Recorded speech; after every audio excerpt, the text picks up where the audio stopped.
নমস্কাৰ, মোৰ নাম শ্ৰী বৰ্ণিল হাজৰিকা। তুমি এতিয়া কলৈ গৈছিলা খেলিবলৈ? মই উত্তৰাখণ্ডৰ ৰুৰকি কোৰ ইউনিভাৰ্চিটিত হোৱা WFFA উদযাপন কৰা নেশ্যনেল যোগাসন চেম্পিয়নশ্বিপত পাৰ্টিচিপেট কৰিছিলো। কোনটো শাখাত তুমি কি মেডেল পাবলৈ সক্ষম হ'লা? মই সাব জুনিয়ৰ বি কেটেগৰীত খেলিছিলো, দুটা ইভেন্ট খেলিছিলো, আৰ্টিষ্টিক চলো আৰু ট্ৰেডিশ্যনেল ইভেন্ট। আৰ্টিষ্টিক চলোত গ'ল্ড মেডেল আৰু ট্ৰেডিশ্যনেল য়োগাত ব্ৰঞ্জ মেডেল পাবলৈ সক্ষম হ'লো। কেইজন গৈছিলা চৰাইদেউৰ পৰা? চৰাইদেউৰ পৰা 4জন গৈছিলে। আৰু কোন কোন আছিলে তোমালোকৰ?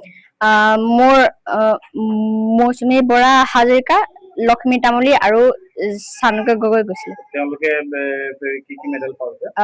তেওঁলোকে টপ 10ত থাকিলে। হয়, নমস্কাৰ।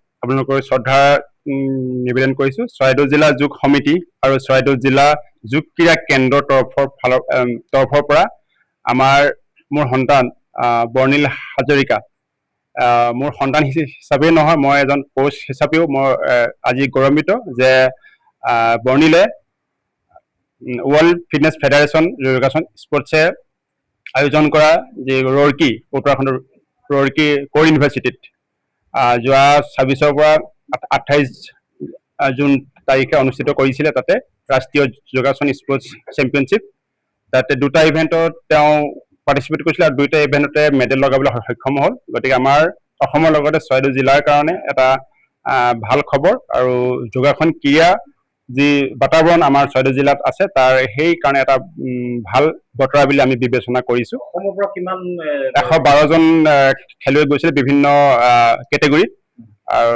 তাৰ ভিতৰতে 6জনে মেডেল লগাবলৈ সক্ষম হ'ল, আৰু বাকী টপ 10ত আছিলে কিছুমান। আমাৰ চৰাইদেউ জিলাৰ যিকেইজন গৈছিলে বৰ্ণিলৰ বাদে বাকীকেইজনে টপ 10ত